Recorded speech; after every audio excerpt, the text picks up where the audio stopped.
Fusebox.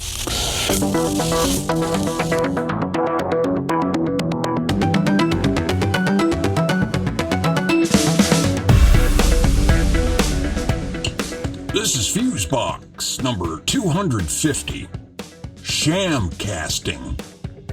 And you have clearly pulled the wool over your own eyes. A lead person from the DOJ is running the trial. So Biden's office is running this trial. This trial is a scam, and it's a sham, and it shouldn't happen. You know, I'm not at all sure what reality you're living in, buddy, but in this one, this scam ends up with you checking into the Gray Bar Hotel.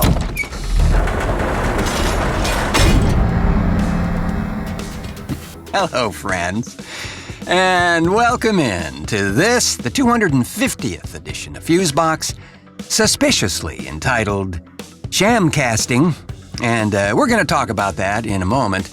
I'm your wooden pillar of morality with just a bit of dry rot. Host, Mark Rose, and over there, the shadowy figure from a shadowy planet, the Archbishop of Amplitude, Milt Keynes, everybody. Well, thank you kindly.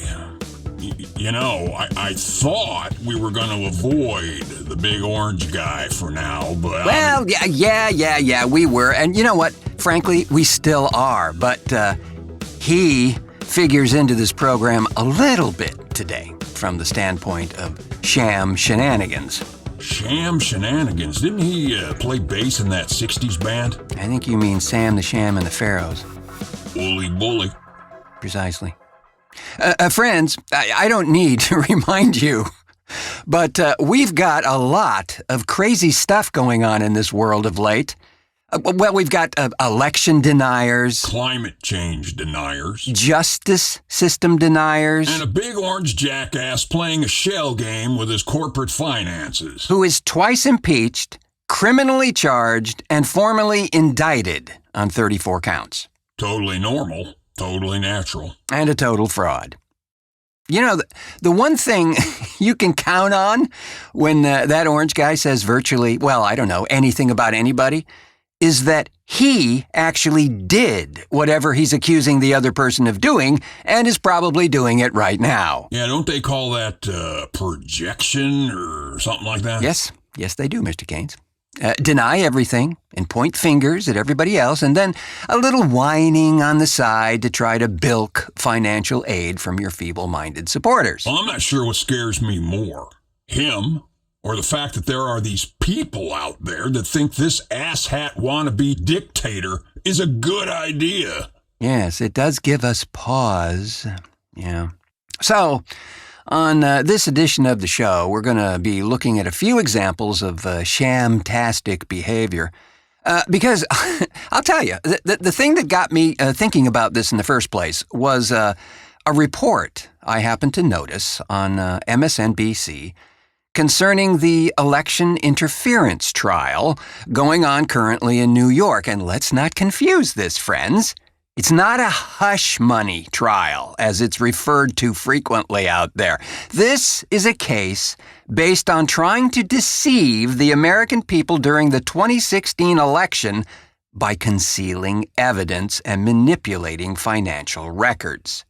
Yes, we have a payoff to a porn star in there, which in itself is a wee suspect on a whole other level. Yeah, like...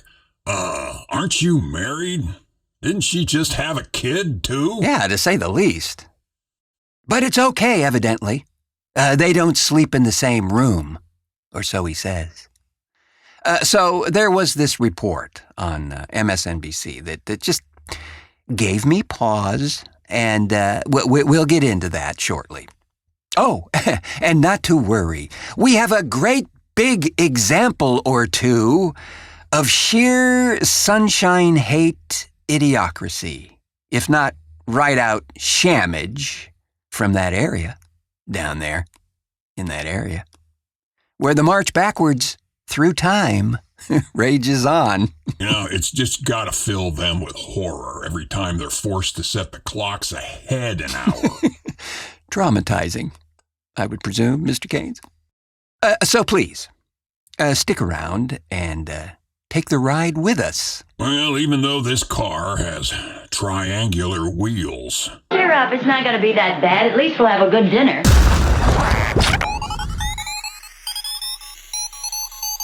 A bloodthirsty homicidal killer.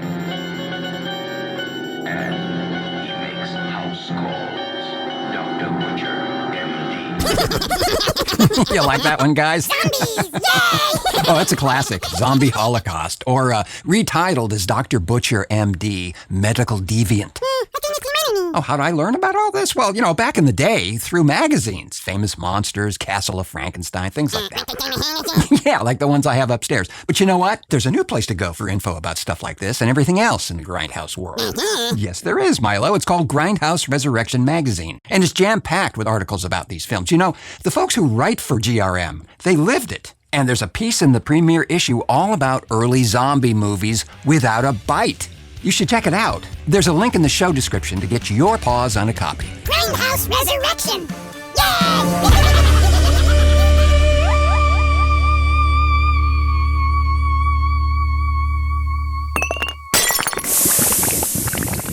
Yay! Oops. Leaked from a lab in Wuhan.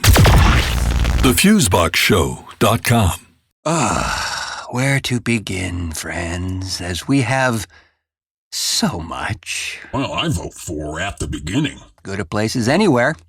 Okay. So, as I was saying, I was watching a report on the day's trial in New York City on the election interference scandal, and this chap named Ari Melber, a legal commentator for MSNBC, made a remark about the cross-examination of Michael Cohen at one point, that it was becoming, quote, a bloodbath in cross-examination proceedings. Now, that would lead one to believe that there was some huge Perry Mason moment where the whole proceedings just turned completely around and Trump is a free guy, and as a result, he's... Well, no. Not quite, no. There was an interchange about a phone call that Michael Cohen couldn't recall perfectly because it was, after all, 8 years ago. And the now shrill-voiced defense lawyer, one might even say petulant. No, that's not true. You know it's a lie, and I'm going to prove it. I don't know with what, because I'm pulling all of this stuff straight out of my ass. But it's all a lie. You're a lie. The case is a lie. You're all lying. Everybody's lying. Well, he was screaming that Cohen was a liar and so forth and so on, but a reading of the actual court transcript does not indicate any aha moments at all. I suppose you could say it was a slight score for the defense, but with the mountain of evidence to support the prosecution here, well, it just renders this a complete non-event. But it's made out to be this sort of crushing moment in the testimony. And this is the kind of slant we're seeing a lot lately from all sorts of news organizations, even well-regarded ones. And you come to find out, as well, and this is usually the reason for everything, that there's a little friction between Mr. Cohen and Mr. Melber, and not sure what from, but not exactly fully objective reporting. More like creating a news tornado from somebody's sneeze kind of thing, you know? Yeah, and adding to your list there of Shamcasting, how about Trump Media's little game of footsie with their Trump Media stock value? I mean, we all know it ain't worth shit. It's all being bolstered by these maganoids in an attempt to get the orange guy some more cash. Yeah, another grift and grab tactic. Well, the whole damn company was on the brink of bankruptcy before that bank in Dominica stepped up. Not licensed to do business in the U.S., of course.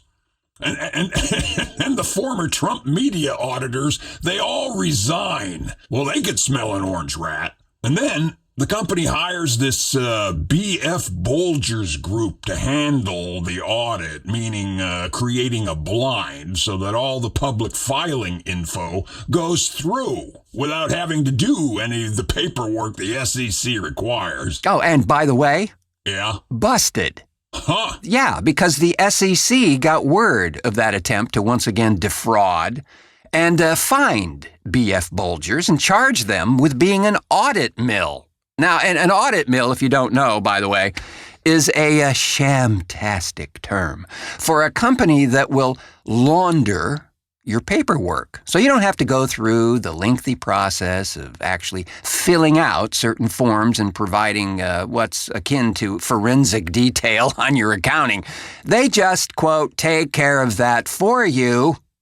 They eventually did file the forms, indicating some $770,000 in revenue and nearly $400 million in losses. Sure. 3 + 3 = penguin. And speaking of liars, Speaker of the House Mike Johnson. Yeah. Well, this holier than thou bootlicker du jour, who states that if you want to know where he stands on all the critical issues, well, sport, you only need to go as far as your Bible to get those answers. Yes, sir. All the answers to all the questions are right there in that book. Except these questions. Why would a religiously motivated guy like this show up at a trial for an adjudicated rapist, an adjudicated fraudster, and a guy facing 34 indictments related to election interference in 2016, not to mention the cheerleader for the January 6th riot? Oh, that's simple, bro. Oh, well then enlighten me, O seer of the truth. None of it happened. Excellent. What about that pinwheel-eyed governor of South Dakota and her new book where she relates the heartwarming story of how she shot her puppy And a goat. and met Kim Jong-un? Which she didn't. So look. I only have one question for her. Now, I know things can get screwed up sometimes in the editorial process there. You know, things can get left out that should have been left in. Things that should be left out are in. Like her whole book. Yeah. Well, just riddle me this. This gal read her own audiobook. Why in dog's name didn't she flag that crap when she was reading it? Very simple answer, Mr. Keynes. Yeah? Never happened. We're all just experiencing a mass hallucination caused by the firing of Jewish space lasers located somewhere in East Bayonne, New Jersey. Or maybe Mars.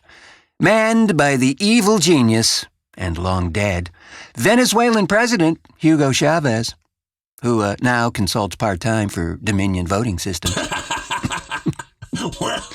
Well, I'll tell you this. She was asked that very question, Mr. Keynes, by Elizabeth Vargas, and here's how that went. You recorded the whole book, the audiobook. You read this whole passage out loud. Why didn't you take it out then when you read the audiobook? You know, I've traveled for years. I've been involved in policy for almost 30 years. And so I've gone all across the world. I've met with world leaders. So you didn't realize when you recorded the audiobook? When it was brought to my attention, and I asked the publisher if they would remove the name, and they did. Okay, but you didn't answer my question. When you posted pictures and video of yourself recording the audiobook. When you recorded your own audiobook, you didn't notice I'm this not going to passage? discuss about my meetings with world leaders. I'm not asking you to. I'm asking you about recording the audiobook. Did you want to talk about something else today?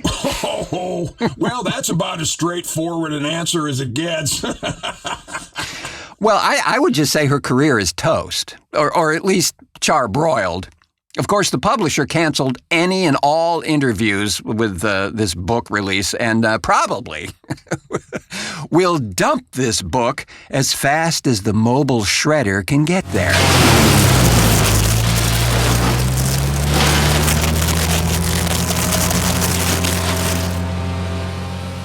May cause burning, itchy rash, constipation, and voting Republican. TheFuseboxShow.com. Oh, friends, the deliriously demented decisions continue down there, in that area down there. Dateline! Tallahassee! You know, gaslighting seems to be the state's natural resource these days. Just deny it, and maybe it'll all go away. Except when it doesn't. Yes, as the poor, unfortunate folks who elected this Napoleon in search of his Waterloo have come to find out.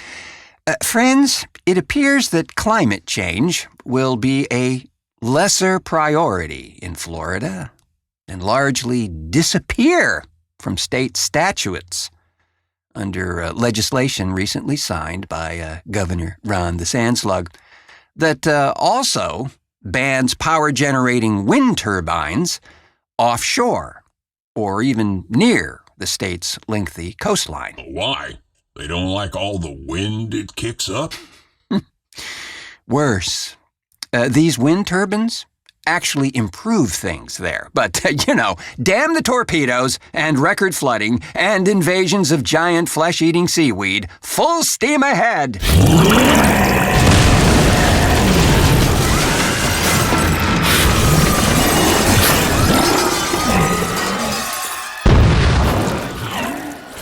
Critics said the measure made law ignores the reality of climate change threats in Florida, including projections of, as we said, rising seas, extreme heat and flooding, and increasingly severe storms. Like they don't already have enough of that right now. Well, the law takes effect July 1 and would also boost expansion of natural gas, reduce regulation on gas pipelines in the state, and increase protections against bans on gas appliances, such as stoves and other things, according to a news release from the governor's office.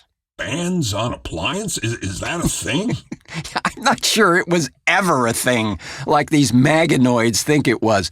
To listen to them tell it, President Biden will soon be marching into your kitchen and removing all of your gas appliances and stealing and eating all of your ice cream as well. The governor called the bill a, quote, common sense approach to energy policy. Yeah, it's common sense if you're a moron.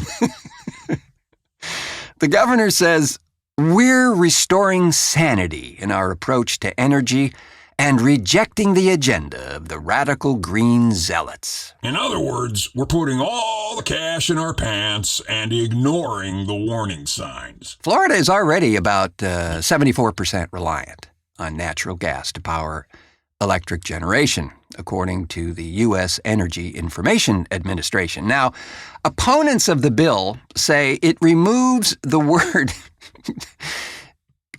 Play along with me, friends.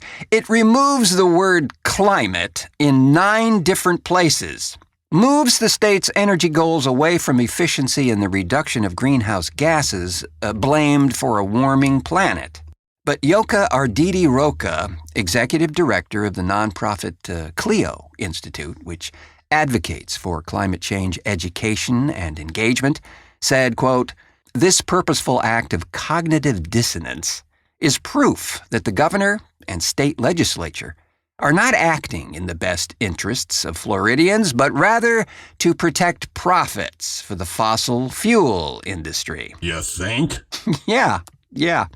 And to tie it up in a nice nuclear bow, the measure signed by the governor would also launch a study of small nuclear reactor technology. So, how small is small? They don't say. But it only takes one to...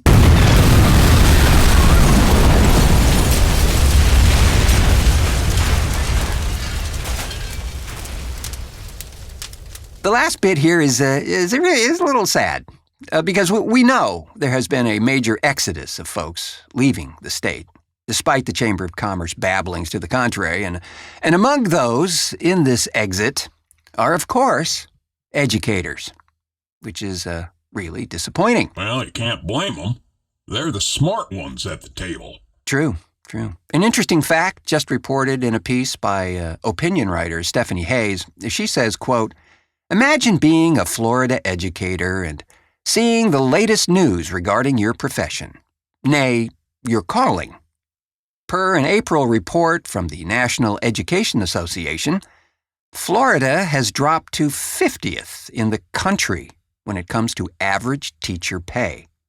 We managed to sink even lower from 48th place last year. She points out that they're not the biggest loser, though.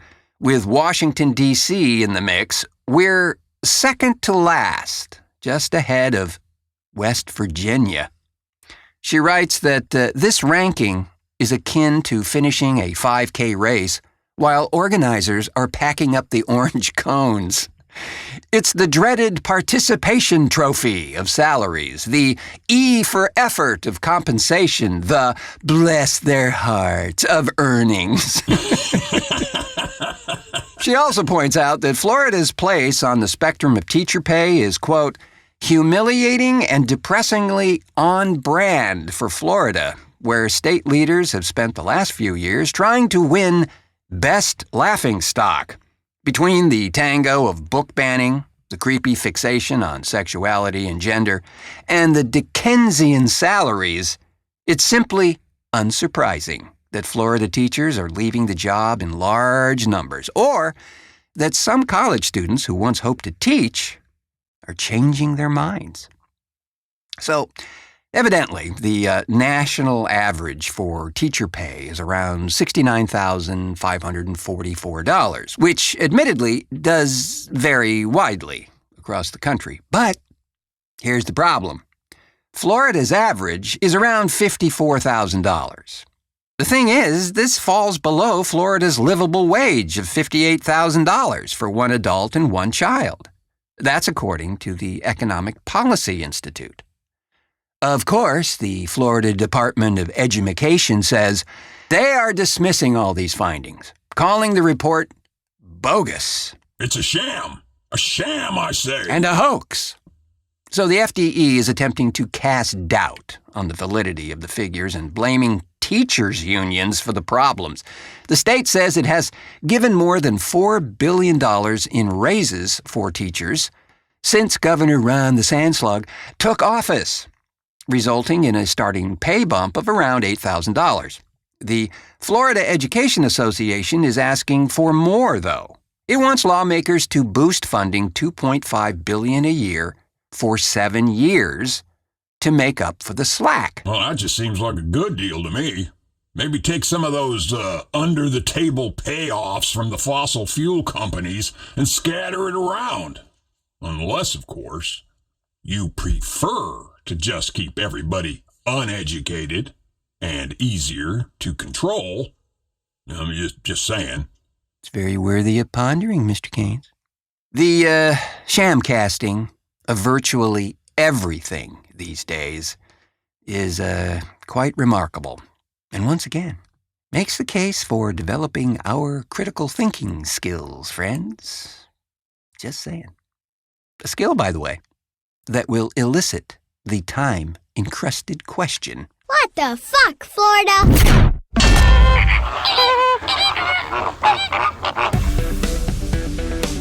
And with that curiosity point fully initiated, we'll call it a show, friends. But not before thanking our contributors to this edition of Fusebox, Erin Lehn, Jodi Lorimer, and Gregory Wilson for outstanding ideificationments. Thanks as well to the Grand Vizier of the Vectorscope, Milt Keynes, for technical assistance, and so forth and so on. Pleasure as always. You too can join the expectant crowd growing now on our Patreon page. Go ahead, sign up, become a member, show your support for the crap we do here. Indeed. In the process, you'll, of course, get free swag, advanced releases of shows, and access to forbidden texts, assorted scrolls, and things just too numerous to mention here because we're just too damn lazy to list them. Patreon.com/The Fusebox Show. That'll get you there. Thanks for the support, friends. We do really appreciate that. And thanks as well to the good folks at Grindhouse Resurrection Magazine for their continued faith in these proceedings. They have a currently very hot third issue that is a treat and a half, and you can get all the details at 42ndstreetpete.net. Oh, that reminds me too, by the way. Pete and I had a conversation just the other day regarding the recent passing of one of the absolutely greatest names in film history, regardless of genre, or in his case, budget. A guy who has started the careers of so many icons of the cinematic world, it would blow your mind. That chap is Roger Corman, who just left us at age 98. And we've got a segment in the next show devoted to Roger, and Pete and I wax on about this guy's achievements, so please be with us for that one. Well, good on you. Seems like it's been kind of crickets about this guy since he passed. Yeah, it's rather disappointing, given the many careers that would not have risen to icon status that they are today without the helping hand of Roger Corman back in the day. Yeah.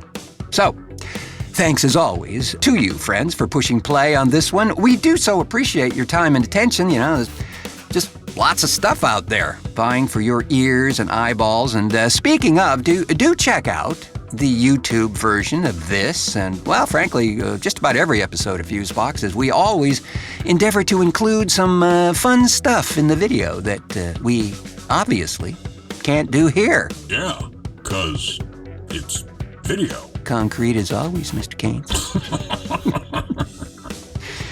I have been your courtroom artist exploring the Cubist style host, Mark Rose, saying, until our next cartoon.